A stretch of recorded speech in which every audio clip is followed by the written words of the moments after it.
Hello and welcome to the second video in the quarterback school email course for the quick game. Very excited for this one. This is quarterback centric. We are talking footwork, we are talking eyes, we are talking ball location, all sorts of good stuff. Excited to dive into the details here. First thing we want to talk about for me when I think quick game, I think, are you under center or are you in gun? Because there really are some benefits to both. This, of course, is coming a little biased from a coach that only does shotgun. So that doesn't really tell the whole story, though, because if I was playing quarterback and, getting an opportunity at a pretty high level for a long time across a number of different organizations, I can tell you that I personally prefer quick game under center. Now, why? What are you talking about, JT? Why would you say that? I'm saying that because the amount of return on investment that as a coach for me to go under center and teach under center and practice under center and do that ball exchange all the time, it's not worth it to come out and throw a quick game. It's easier because we do so much RPOs to just make it part of that type of exchange, shotgun footwork. But if I was coaching a team at maybe a higher level or kind of a more expansive offense, or I was playing in any level, I would want to be under center for quick game. So why? Why would you want to do that? First thing for me, I think under center, I think immediately my eyes are up. Okay, if you play quarterback in the shotgun, no matter what you do, you eventually have to look down to catch the ball. That's the first thing. I always want to play with my eyes up. I thought that was the best part about being under center. Even third down and long sometimes, I think it's better to be under center just so you can get your eyes. Now, that's assuming that you're doing it correctly, because massive pet peeve of mine watching a lot of young quarterbacks, especially depending on where you're at, what level you're at, to take the snap and their eyes to go down under center. You're just missing out on really the best parts of doing it under center, is that you can always have your eyes up, trust that you're going to get the snap, those types of things. So first thing, eyes under center. Next thing for me that I loved under center, and this is just coming from anecdotal experience, I prefer to throw with the laces. I just do. I think it's easier to throw a football with the laces. Now, that doesn't mean that I didn't spend a decade warming up without the laces, because I did. That doesn't mean that I didn't throw without the laces when I was in shotgun all the time, and still do, and still make our quarterbacks do it all the time. Yes, I do. Because if you're in shotgun, I think you have to throw without the laces to get the ball out on time consistently. Grip it and rip it. But if you're under center, you get the laces, right? The center can move the ball. You always get the laces. So eyes and laces for me. Now, things I didn't like about it is because you have to take a massive drop. You got to get the hell out from behind the center. So that's number one. I will say the other part, this is another just minor pet peeve of mine. You're here, you signed up. Hopefully you enjoy the content. Minor pet peeve of mine. Not as big as the eyes down. The eyes down is a killer. Quarterbacks who go under center, but when they throw routes on air, are on the same line as the wide receiver. If you take under center snaps, go a yard off where the ball is. So you can learn to get the proper depth in your drops, because if you're taking it at the line of scrimmage, you have a center, right? Like, what am I missing? So yard off the ball if you're going to go under center when you practice. Also, snap it to yourself. Don't just get the laces. Kind of like have the ball come off your hands and catch it, or spin it, or do something to yourself. Now, if you're in shotgun, you definitely need to throw it up and catch it and spin it, really, because you never know where you're going to get the ball. So again, under center, laces, eyes, better. Minuses, you got to take a massive drop. And if you're not a huge dude, it's hard to get out of there. I spent 5 years in college. We were huge, kind of massive first step. It's kind of like that 1-2, and we'll talk about the drop here in a second, but you really got to get some depth to get away from that line of scrimmage if you're under center. Now, if you're a massive person, it's not that big of a deal. But if you're not, a massive 6'5" type quarterback, it's going to be a little bit harder. So those are kind of the initial positives, negatives for me going under center. Now in gun, it's obviously easier to get the depth, right? You just catch it. You're just there. Some programs you just catch and go. I like personally to take one step, and we'll talk about that here just for the timing of it, for the footwork, because everything is the same for me. And then this is a different philosophical argument, but we'll talk about footwork wise. But again, the depth is easier from gun. The negative is that you usually have to take your eyes down to catch the ball, and you don't get the laces, or you shouldn't get the laces, or at least with me in this quick game world, you don't get the laces. You got to grip it and rip it. And it's not the end of the world. It's not the farthest throw. You don't necessarily need the laces. It's just easier under center. So those are the initial thoughts, under center, gun. Next thing, let's talk footwork. So under center, you're taking 3 steps. A lot of coaches will say 1 big, 2 gather. I don't love that. And why I don't love that is because I want the back of the drop to always be the same. So again, this is going a little bit outside the scope of the course, but every drop, whether it's 3 under center, 5 under center, 5 in gun, 3 in gun, etc., play action, when a quarterback hits their back foot, I want that feeling, that base, those cleats in the ground, that powerful position loaded on the lower half to be the same all the time. So for me, when I was taking like one big, 2 quick, I always felt like I was like kind of like half dancing, super toesy, didn't have that kind of like all my cleats in the ground that I love to feel playing quarterback, doing it consistently. So that's my initial thing. The other part of it is I just didn't like the rhythmical element of it. I felt like it was choppy. I didn't want to ever be choppy.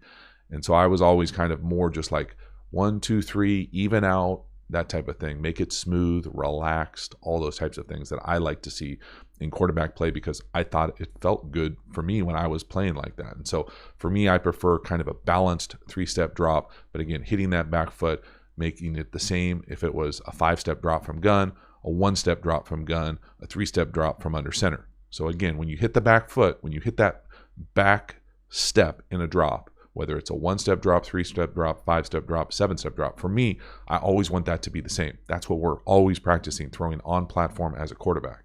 So within the pocket, that's how I think you do it consistently. So what does that look like? That looks like whatever your drop is, whether it's 1 big, 2 small, or if you're in shotgun, and I don't care what foot you put forward, if you catch it and take 1 step, I want all your cleats in the ground lined up to the target that you're going to.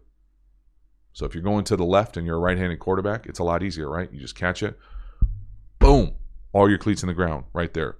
If you got to go to the right, you got to get all the way around, and then boom, back foot hits in the ground. You're loaded, lower half bent. You know, I've heard people talk about shin angle, back angle. For me, I want to feel powerful. So I want to feel loaded. I don't want to look like a catcher, but I also don't want to be standing straight up. I don't think there's a universal angle for you to be as far as knee bend or things like that. I think you need to feel powerful. I think the easiest way to do that is to go out there, go outside, jump as high as you possibly can. How you land in kind of that sweet spot is that stance. So it's usually a little shoulder width plus, all your cleats in the ground, loaded, powerful, like you're trying to hit a home run, like you're balanced up, like you're about to receive a 100-mile-an-hour tennis serve, those types of things. That's the stance that I like to be at the back end. So again, the quick game drop though, you're either under center, 3-step, or you're in gun. For me, 1 step. I know some people will shuffle, some people will kind of bounce into it. I don't think there's necessarily anything wrong as long as it times up in your system. But for me, that throwing position, that loaded throwing position needs to be consistent on every drop. Now, this course specifically is just quick game, but I want it to be consistent across the entire passing structure of your offense. So that's the drop in essence for me. Now, there are a number of different elements, little nuggets, and that's why you're probably here. You probably already knew the drop stuff or else you wouldn't be here. Now, what are the kind of details, nuance within those drops? So for me, the first kind of detailed nuance thing that I like to talk about is being able to sit in that drop. So I don't like going 3 and a hitch, 3 and a reset. You don't have space to go forward very often. So it's usually what I refer to as 3 and a sit if you're under center, or 1 and a sit if you're in gun. And really that just means you're just sinking. So for me, you're ready to roll, you're locked and loaded here for whatever reason, and we'll talk about the reasons as we get into the routes and the combinations of why instead of hitching or resetting, you just sink on that back foot. So the initial one, I can give an example of what I'm talking about, is if I really love a slant matchup, I'm going to throw a slant. I love the slant. We got the exact pitcher look we want, but it's press man. So the timing is not going to be quite the same. Well, I'm not going to take a 3-step drop and let it rip. I know that I'm going to give our wide receiver a little bit more time to wiggle, to create some space at the line of scrimmage. So I'm going to take 3 and sit. I'm not going to take 3 and hitch or reset. I'm not going to take 3 and kind of jump backwards. I'm not going to be in gun, get the ball and start hitching forward. That's not what we're going to do. We're going to catch, and if it's press, we're going to just sink. Let them win and then drive the ball. So the 3 sink is the first kind of unique kind of detail I think of when I think quick game footwork. The next element that I talk about in practice is kind of a shuffle back. So it's often tethered to spacing or any time where you have a full field quick game read. We've already talked about you don't really ever hitch up or reset up, whatever your term is, rhythm, whatever your vernacular lexicon, to be able to say, hey, the first read isn't there. What does my footwork do to time up to the second read? Well, in the quick game, it's usually shuffle back.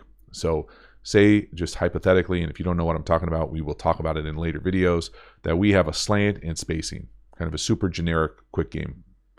Well, we like the slant, we go back, it's not there. Now what do? We flip across, go back to the other side of the field to read out the spacing, but we can't stay at that depth because people are rushing us. We need to get back.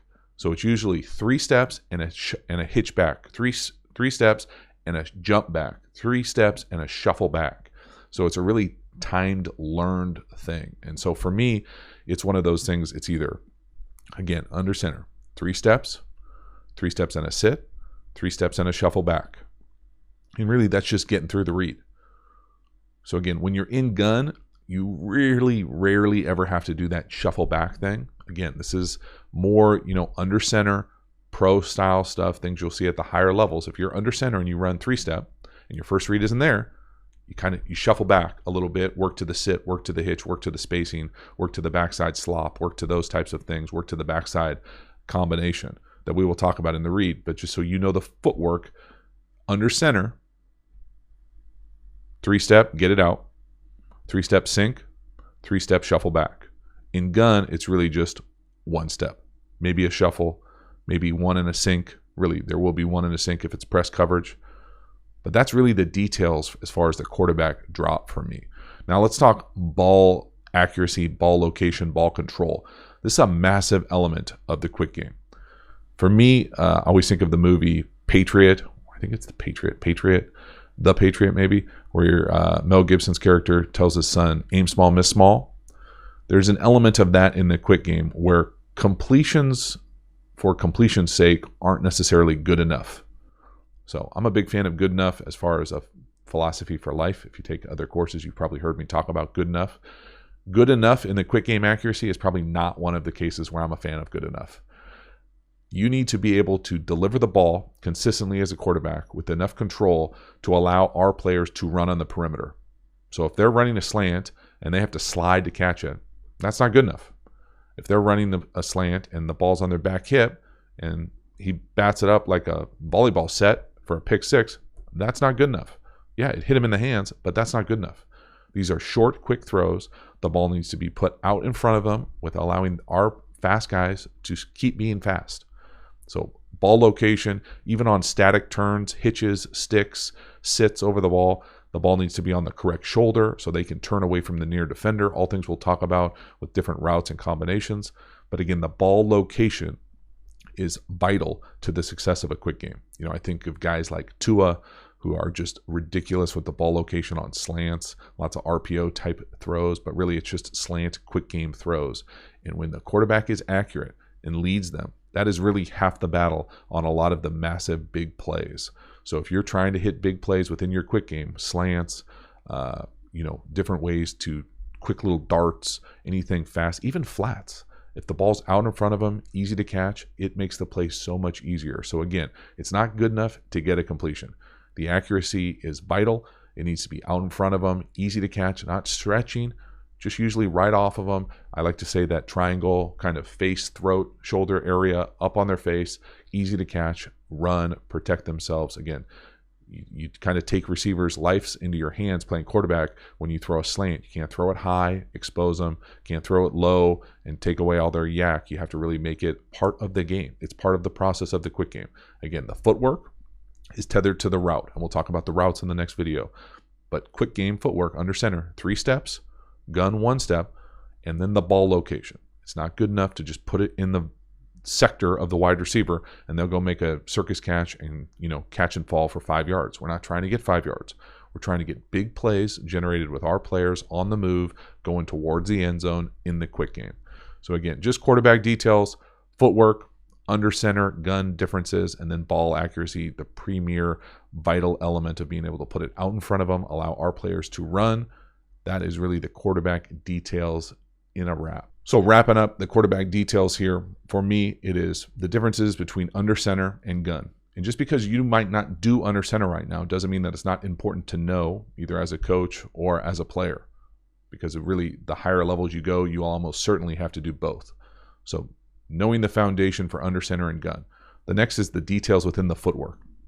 Really, for me, it's 3 different drops. It's the normal quick game, 3-step or 1-step from gun. It's the being able to sink or sit versus press coverage, or if something's not there immediately. And then in a full field concept, if it's not there, how do you get back? If you're under center, you really need to shuffle back. If you're in gun, you can just kind of swivel your hips, normal way to get through a progression. So those are the details for me. Quarterback details, routes are coming up next.